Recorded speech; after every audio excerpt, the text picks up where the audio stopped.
Hey guys, it's me, Poppy Rain here today. I'm going to be reading another story from the Book of Children's Classics. Today we're going to be reading Miss Rumpus from Miss Rumpus by Barbara Coney. Just so you guys know, some of these stories, especially these ones coming up, next few stories, are not full stories. They're just bits and pieces of stories. And I'm not going to read the full just because it's not really relevant to the story. So anyways, this is about Miss Rumpus. Barbara Cooney illustrated over 100 books for children during her long and distinguished career.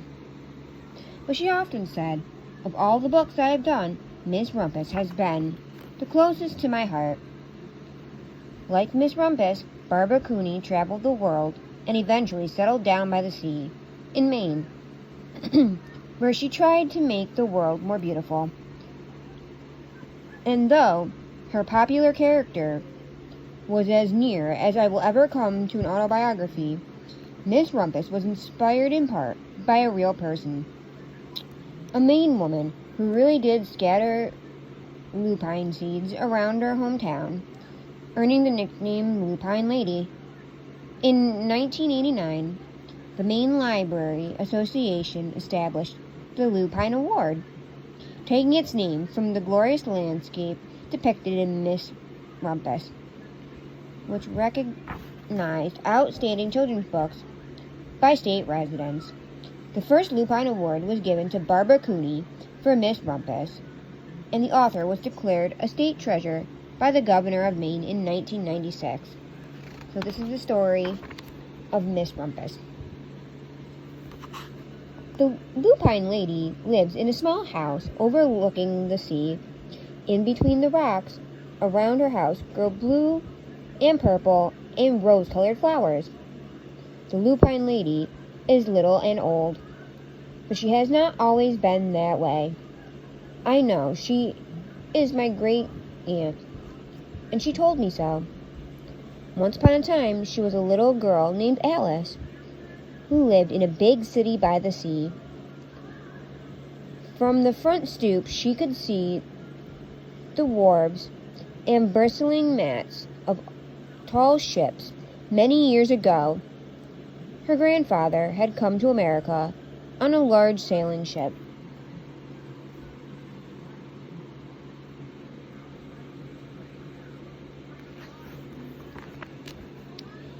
Now he worked in a shop at the bottom of the house, making figureheads for the prows of ships, carving Indians out of wood to put in front of cigar stores. For Alice's grandfather was an artist. He painted pictures, too, of sailing ships and places across the sea. When he was very busy, Alice helped him put in the skies.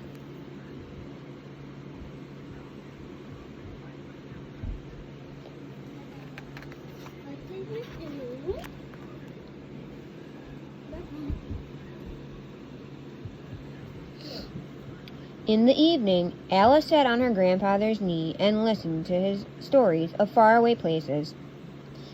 When he had finished, Alice would say, "When I grow up, I too will go to faraway places.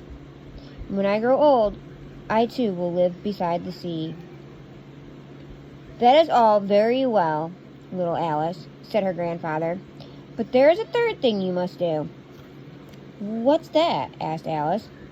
"You must do something to make the world more beautiful," said her grandfather. "All right," said Alice. But she did not know what that could be. In the meantime, Alice got up and washed her face and ate porridge for breakfast. She went to school and came home and did her homework, and pretty soon she was grown up.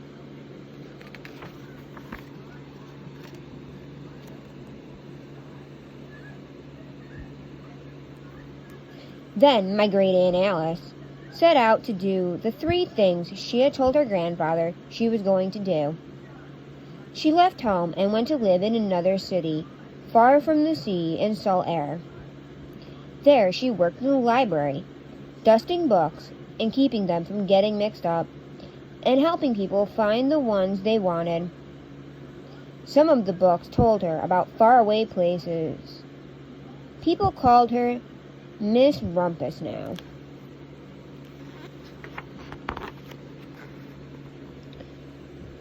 Sometimes she went to the conservatory in the middle of the park, where she stepped inside on a wintry day.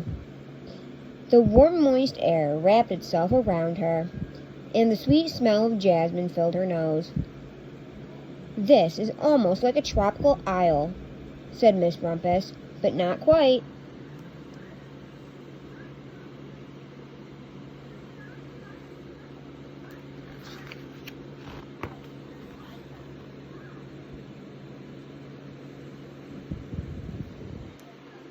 So Miss Rumpus went to a real tropical island, where people kept cockatoos and monkeys as pets.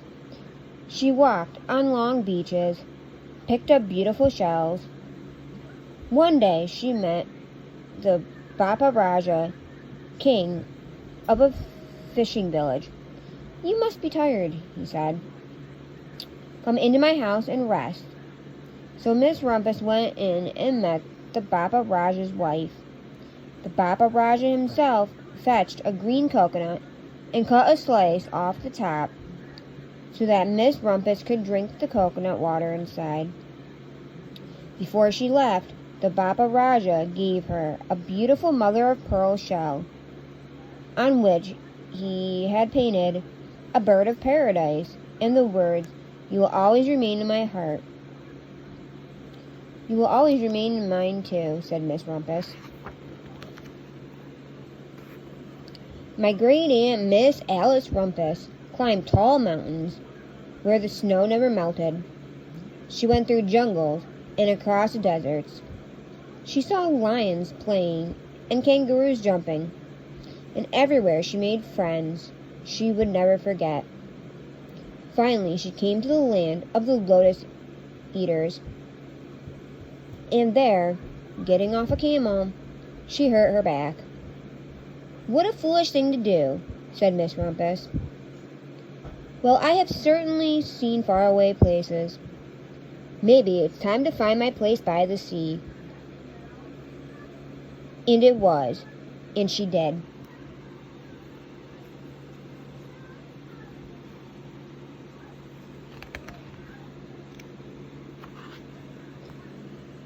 From the porch of her new house, Miss Rumpus watched the sun come up and watched across the heavens and sparkle on the water, and she saw it set in glory in the evening.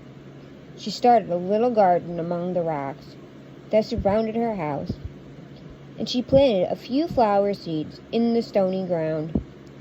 Miss Rumpus was almost perfectly happy. "But there is still one more thing I have to do," she said. "I have to do something to make the world more beautiful." "But what?" "The world already is pretty nice," she thought, looking out over the ocean.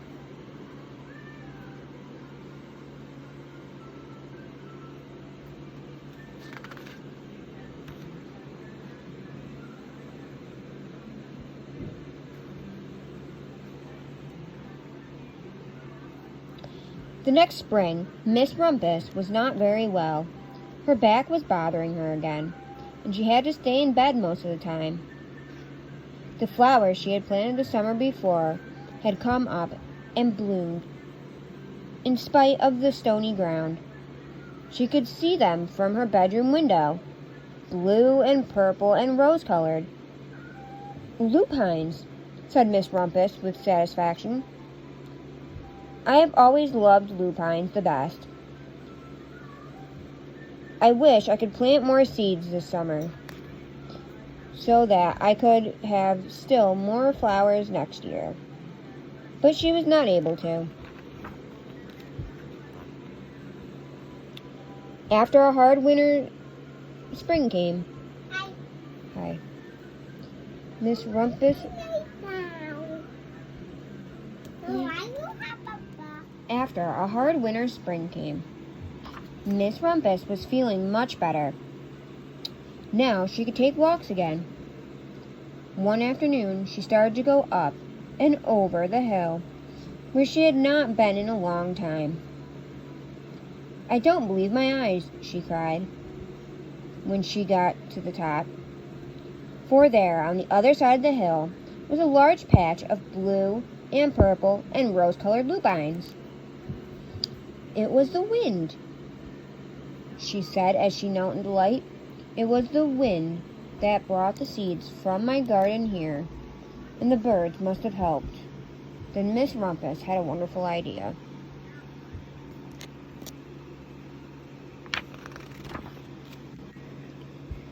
She hurried home and got out her seed catalog.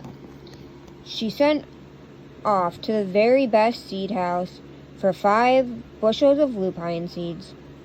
All that summer, Miss Rumpus, her pockets full of seeds, wandered over fields and headlands. Sowing lupines, she scattered seeds along the highways and down the country lanes. She flung handfuls of them around the schoolhouse in back of the church. She tossed them into the hollows and along some stone walls. Her back didn't hurt her any more at all. Now some people call her the crazy old lady.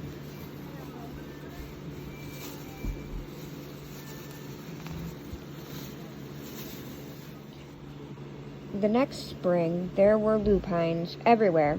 Fields and hillsides were covered with blue and purple and rose-colored flowers. They bloomed along the highways and down the lanes. Bright patches lay around the schoolhouse and back of church. Down in the hollows and along the stone walls grew the beautiful flowers.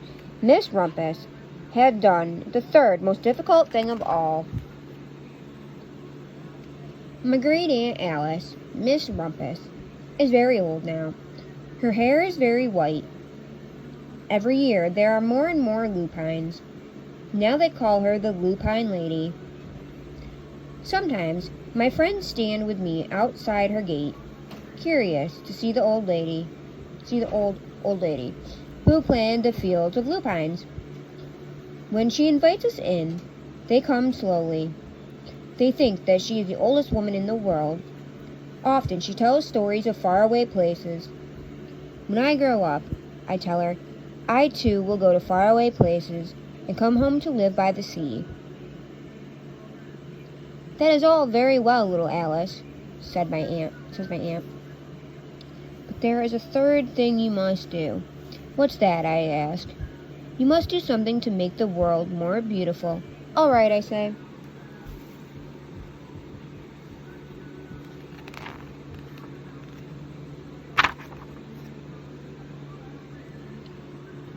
But I do not know yet what that can be. The end.